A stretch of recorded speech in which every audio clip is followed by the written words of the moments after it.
Please proceed. And committee members, thank you very much for the opportunity to speak.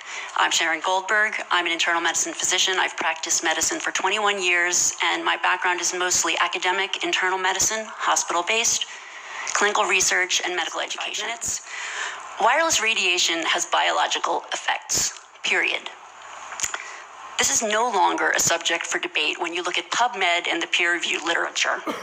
These effects are seen in all life forms: plants, animals, insects, microbes. In humans, we have clear evidence of cancer now. There is no question.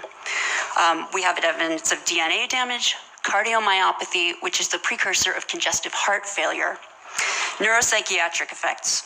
So 5G is not a conversation about whether or not these biological effects exist. They clearly do.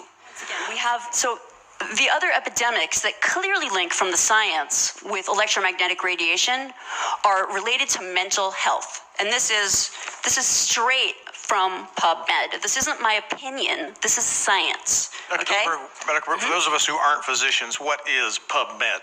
I'm sorry. It's just it's our National Library of Medicine. This is where you would go. This is just the peer-reviewed literature. But we need to examine our epidemics in the context of our EMF exposures. What does that mean?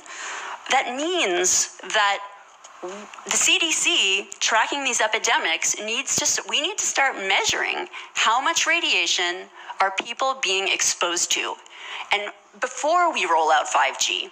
And this means there are 4 kinds of electromagnetic fields that we know are harmful to human health. So radio frequency radiation, magnetic fields, dirty electricity, and electric fields, okay? Our exposure, any given person, and all humans are affected by EMFs. Our given exposure has nothing to do with the research that my colleagues are going to cite with the National Toxicology Program. That is an assessment of the risk of 1 cell phone in the near field, okay? What is our exposure in a day? It's not 1 cell phone. It's cell phones, it's multiple wireless networks, it's smart meters, it's cell towers. It's this sandwich, and it all adds up.